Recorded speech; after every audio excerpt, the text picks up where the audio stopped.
السلام عليكم ورحمة الله وبركاته. أهلا بكم في مطبخ نور برهم. النهاردة نعمل الفراخ المشوية في الكيس الحراري، من أحلى وأطعم الفراخ. طعم الشوي، وبتاخد كمان لو احنا هنستخدم خضروات معاها هتدينا طعم حلو قوي، وهنعملها بصوص حلو جدا. لو عايزة تشوفي الفيديو ده وتشوفي الطريقة اتعملت ازاي تابعيني لآخر الفيديو.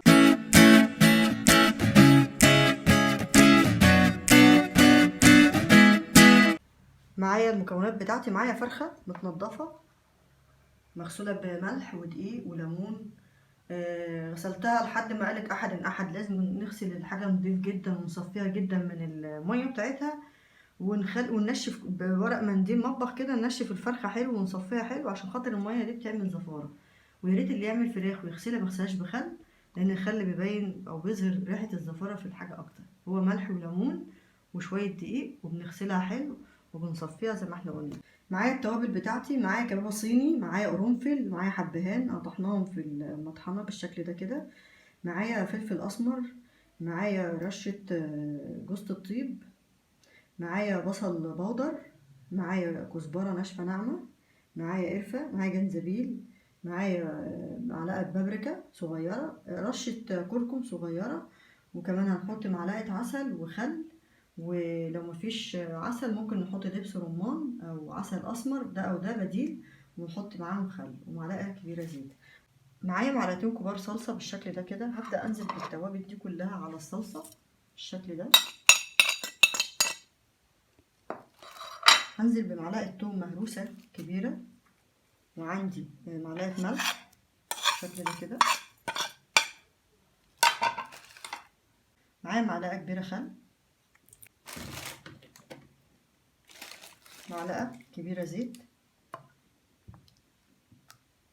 معايا معلقة كبيرة عسل أسمر،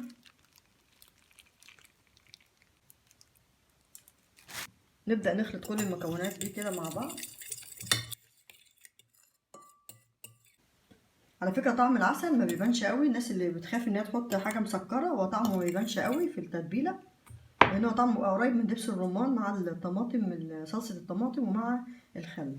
هنبدأ ان احنا نجيب الفرخة الأول.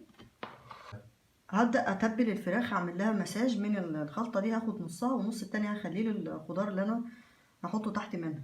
هاخد بإيدي كده وأبدأ إن أنا بين اللحم والجلد أعمل لها زي مساج كده بالشكل ده كده. ويفضل إنها تتبل قبل منها مش أقل من ساعتين، أو لو الأفضل إن هو يكون يوم قبل منها بليلة، يعني تكون متبلة، بتدي طعم أحلى وأروع كمان من كده.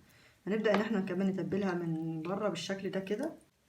بعد ما تبلنا الفرخه بالشكل ده ما بين الجلد واللحم بالصوص اللي احنا عملناه ده، هنبدا ان انا على فكره قطعه الجزء اللي هو الخلفي بتاع الفرخه بالشكل ده كده، اللي فيه الدهن ده قطعاه كله، لان ده اساسه زفاره، فما بحبش الدهون دي تبقى موجوده معايا. ده بقفل ازاي الفرخه باي حاجه كده، اكتفها بالشكل ده. الومنيوم فويل ده صالح للطعام، مش اللي هو غير صالح للطعام. بالشكل ده كده بجيبه على الوش بتاعه وبقلبه على الناحية الفاتحة، وبكتف الفرخة بالشكل ده كده عشان لما اجي اطلعها اعرف اطلعها. وهبدأ اشيلها احطها في الكيس الحراري، اركنها جانبا كده، وابدأ اتبل الخضار بتاعي. عبارة عن بطاطس، طماطم، بصل بالشكل ده، ومقطعاه تقطيع كبير عشان خاطر ما يتهريش معايا في السوا معايا في الفرن. معايا كوسة، معايا جزر، كل دوت هناخد بنفس التتبيلة اللي احنا عملناها، ننزل عليها بالشكل ده كده. الخضار اللي انت حباه حطيه، يعني لو عندك بسله ممكن، عندك اي نوع خضار انت حباه عايزه تضيفيه في الوصفه دي ضيفيه، كل ده براحتك وحسب اختيارك وحسب ذوقك. ابدا اتبل كده بالشكل ده كده. عندي الكيس الحراري اللي هشتغل فيه، ابدا احط الاول الفرخه بالشكل ده واوسع لها كده. هبدا احط الفرخه كده،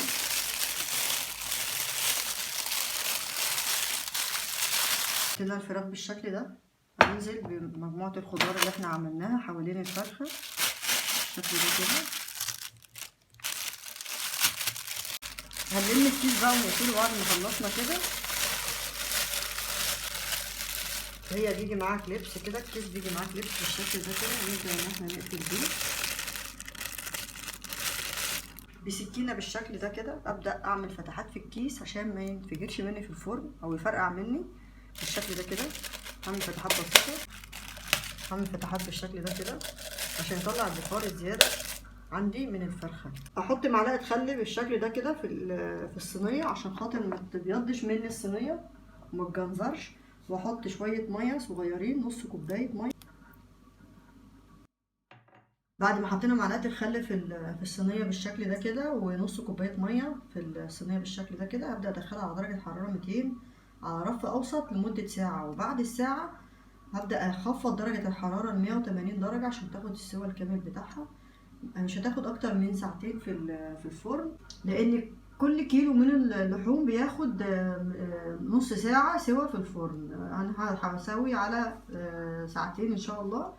لو استوت قبل الساعتين طبعا على حسب برضو الحاجة اللي عندك وعلى حسب اذا كانت كبيرة او صغيرة.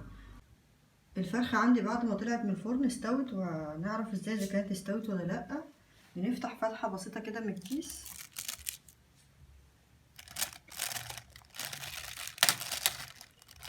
كده، خدوا بالكوا عشان سخنة جدا، محتفظة بدرجة الحرارة بتاعتها. نفتح فتحة كده بسيطة وبنغرز السكينة كده في الورك بالشكل ده كده، نلاقيها استوت وما تطلعش مية لونها بامبي، تطلع العصارة بتاعتها لونها أبيض بالشكل ده كده. وبرده في الصدر نازلة خالص وبتغرز، يبقى كده الفرخة استوت عندي. هبدأ أطلعها بقى وأغرفها على طبق الغرف. والخضار عندي مستوي بالشكل اللي انتوا شايفينه ده، شكلها تحفة جدا وريحتها روعة جدا، ولا أحلى ولا أروع من كده، أحلى كمان من الشراء من بره. بعد ما غرفنا الفراخ عندنا بالشكل اللي انتوا شايفينه دوت، شكلها تحفة جدا، واللون بتاعها دوت من العسل اللي احنا حاطينه.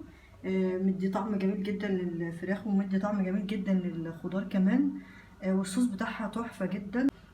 لو عجبتك الوصفة بتاعت النهاردة ياريت تعملي اشتراك للقناة وتفعلي زر الجرس، تعملي لايك عشان خاطر يوصلك كل ما هو جديد، وبالهنا والشفا.